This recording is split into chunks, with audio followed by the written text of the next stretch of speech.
Qual, the cheat code from Brood War, a high-level Masters player on Tal'Darim Altar. And joining with me today is Tenza, another player on the University of Hawaii StarCraft team, who will be our observer today. So we have spawning in the bottom right corner, Takeiteasy, also known as Sang Hyun Kim, the famous Korean grandmaster on the University of Hawaii team. And in the top right, we have Qual, who is already scouting in the wrong direction with his overlord. Poor guy, he's going to be scouting a whole bag of nothing pretty soon. So Sang's really known for his macro heavy game. His mechanics are pretty good.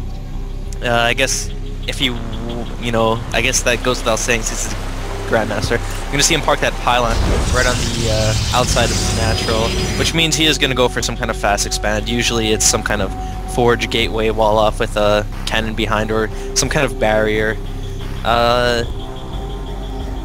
Let's see, Zerg is just doing a normal build. Looks like he's going to go for a 14 hatch into a 13 pool. That's what my guess would be. Tal'Darim is a pretty macro heavy map. So Sang's going to be scouting Sang scouted after his first pylon. He's going to be scouting the Zerg player first, and that's a little bit unfortunate for Qual because Sang's really sneaky with his probe, so he could possibly block that hatchery and just chasing after that drone to deny that hatchery from going down, but I think the drone will be able to plant it down. No, he messes up and he is... Oh, he made the pool first actually. Nice fake. Very nice fake by Qual. He does kind of let Sang... kind of tricks Sang into thinking that he's getting the advantage. Sang plants that pylon down to natural to prevent the hatchery from going down, but now he scouts the spawning pool in his base, and he does see the extractor going down, so we can expect to see Speedlings coming out very soon for Qual. I think Sang should have cancelled that pylon, but he is making a cannon. He's making a cannon to kind of prevent the Zerg player from moving out and taking that expansion, and Qual pulls off 5 drones in order to stop this pretty cheesy Protoss play. And I guess this isn't something I normally see out of Sang, but I guess he does like doing this to Zergs, especially on a map like this. And that the cannon does get cancelled, while pulling off the perfect number of drones to deal with that cannon rush. One set of Lings coming out extremely late for Qual. Ordinarily, I think he would try and pop out 3 sets of Lings to try and put some pressure on Takeiteasy, because when he saw that cannon going down in his natural, he has to know that at the very least there is no cannon back at Takeiteasy's base. So if he sends those Lings across the map, the very worst he could do is force Takeiteasy to make a cannon either inside of his base or at his natural, so he'll come out ahead. And that's kind of how it went in Brood War, where you'd make 3 sets of Lings and force the toss to either throw down an extra cannon or do some kind of wall off, and you'd come out slightly ahead from that exchange. So we do see the Nexus is going down as predicted by Sang, and we are waiting for the Zerg player to save up 300 minerals to plant down that hatchery. He does plant down that hatchery, and it is a bit late. I don't know exactly what he was waiting for. I think he does make 2 queens, and I guess he wants to be either extra careful or get that creep tumor out super early. But maybe he's expecting some kind of Void Ray play from Takeiteasy, but his gateway's not even finished, so not really sure exactly what the thought process behind making those 2 queens were. But yeah, PvZ isn't my greatest matchup since they're both my off races, so I guess making the 2nd queen is useful, but I think you got it a little bit too early. I think making the hatchery first would have been a lot more beneficial. Roach Warren is going down inside the main of the Zerg player, and the scouting probe is going to be picked off by the Speedlings. Regular Lings. Nope, they have speed. But yeah, at least he knows that they do have speed now, and Sang walling himself off, or creating a small choke point with his cybernetics core. 2 cannons going down behind that pseudo wall off to prevent the Speedlings from running by, or if they do try to run by, they do take a lot of damage. So Sang was scouting around the map with that single probe, to I think check for extra or hidden expansions, and also to park a pylon over there, I guess, so in case the Zerg decides to take a third or a fourth base all the way across on the left side of the map, which would be cross positions from him, he has an easy way to just warp inside to harass that expansion. We do see a sentry going down for Takeiteasy. Pretty standard build. I mean, outside of the cannon rush, Stargate is going down, but outside of the cannon rush, this is pretty standard for a Protoss player. Sentry does help with the with any aggression that the Zerg player might want to try, and we do see a third base going down for Qual right next to that proxy pylon, and going to be taking a look at Sang, and yes, he does see that hatchery going down, so that's a bit unfortunate for Qual. There's no way he can know that there's a pylon there. He does have 3 queens out in case a Phoenix or a Void Ray comes to harass the natural or the main. Takeiteasy is making a Void Ray, not chrono boosting it, so I guess there's not really much urgency behind what he's doing. I think he's just trying to get a solid foundation for his macro game. He's throwing down 2 more additional gateways, so this is a very standard play. We see Sang putting that early forge to good use, getting that +1 weapons upgrade, and warp gate research is almost done. Now we see from the Zerg player, he is almost to lair, about 3/4 of the way done, and usually we either see players throw down a Hydra Den once they get to lair, or research the Roach upgrades and start pumping out an insane amount of units. We do see a Baneling nest going down, so maybe we'll see some crazy Baneling drops that Day 9 is so fond of. One interesting thing to note is that when you do get that second melee attack upgrade, Banelings one-shot probes, so that is kind of ridiculous.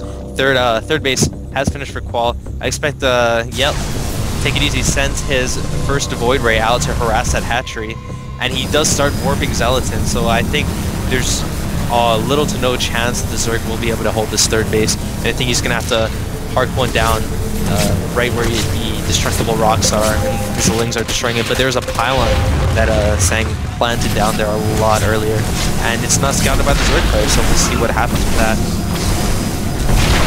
Unfortunately, yeah, there's Qual tried to save that third base, but there's like no way that's gonna happen. A bunch of Lings are running away from a Void Ray of Doom. But yeah, this is pretty standard. I mean, that's the risk you take when you expand far away from your base. At least Qual does take out that pylon, but I mean, a pylon for a lot of Lings and drones and a hatchery isn't too great of a trade. And we do see the third going down for Qual. He's doing pretty decent on the creep spread, and I guess that early queen is exactly why his creep spread is so good, because he did manage to plant down a really early tumor. And as I mentioned earlier, we do see a Hydra Den that went down for Qual while we were checking out the hatchery being destroyed, and he is getting the range upgrade for the Hydralisk, in addition to getting the Gliar Reconstitution upgrade for the Roach, which increases their move speed. Infestation Pit is going down. Infestors are pretty sick units against Protoss. I mean, they're really good against Terran because, you know, they pretty much almost one-shot Marines and totally destroy things.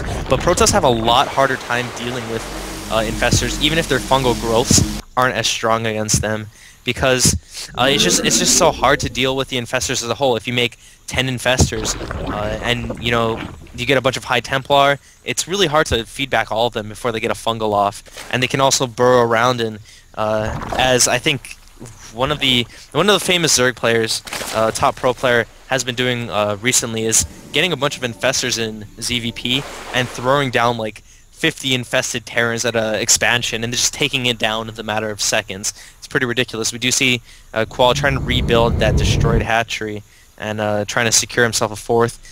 He is spreading the creep in that direction, which is always a good move because you do want to link up your bases so you have that mobility between your bases. And Zerg really wants to exploit their mobility on this map. I mean, that's one of the strengths of Zerg, that they can reach around and take a lot of bases at once because they have such a map presence, because they can hit many places at once, and because they can set up these crazy flanks. We do see the Roaches, unfortunately, running into the 3 Void Rays, and they're probably not going to live to see another day unless they can burrow out of there. But burrow is not even started research, so those Roaches are going to take some heavy losses. We already see that. I think 2 or 3 Roaches have already gone down, and a few of them are already in the yellow or the red.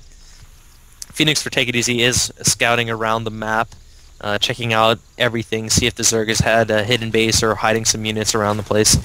Ooh, Roaches are sitting in pretty close range of the Void Race, you know, and just got some units chilling over there. But I guess that's okay since the Hydra's over there, and he really doesn't want to run his Void Race into that.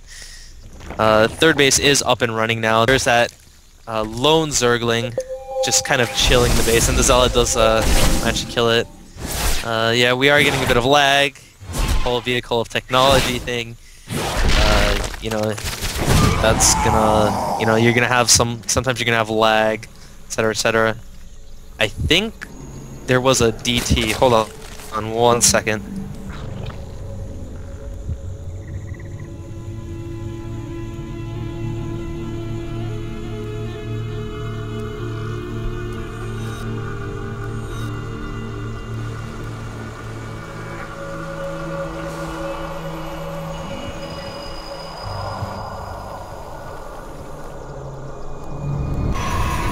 Sorry about that, folks. My roommate's cat jumped into the fireplace, and the fireplace happened to have a fire inside, so that wasn't great. But anyway, we do see the Void Race patrolling around the map, seeing if the Zerg has taken the expansion, which would be in between both of their bases. But we do see Takeiteasy has warped in a bunch of Templar in his base. I believe he does have Psystorm research. Yes, he does. He's getting a sizable army ready to go. Against Hydro Roach, I think that's... I mean, Templars are obviously really good, especially how cost-efficient Storm is against Zerg units, because the Zerg does want to swarm up and overpower the Protoss army, but Storms just like balance the favor of that, tips the scales of that in the Protoss favor. But, I mean, I think Sang should probably get some Colossi in the mix, but oh yeah, he does have 2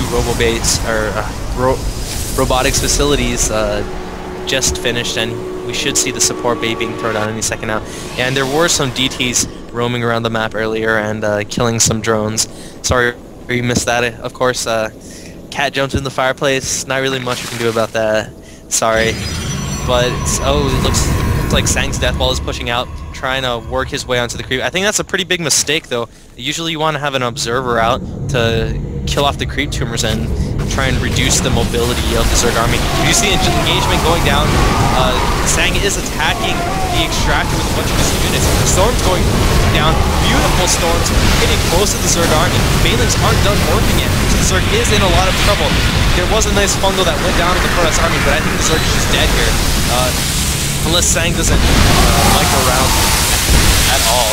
And yeah, there's some lag. I think the player complaining about the lag is actually the one that's lagging. He's gonna lose all his overlords, and I mean sometimes that happens. I think he pretty much stopped playing because I mean that lag. I mean you can't really do anything about it. Sometimes lag just loses the game for you. But yeah, sorry folks. We have lag in this game. We have cats jumping into fireplaces, and I mean sometimes these games happen, and it's not much more you can say. I think the Zerg, he pretty much stopped macroing.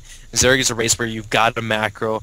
You got to keep pumping out units. You got to keep injecting your hatcheries, and I think he pretty much just gave up because he has more than enough resources to become maxed, but he's just not maxed at all, and I mean he's not even close. 2 observers have just popped out for Takeiteasy. Robotics Bay is almost done, and there's the GG, folks. Hopefully we'll get a better game next time.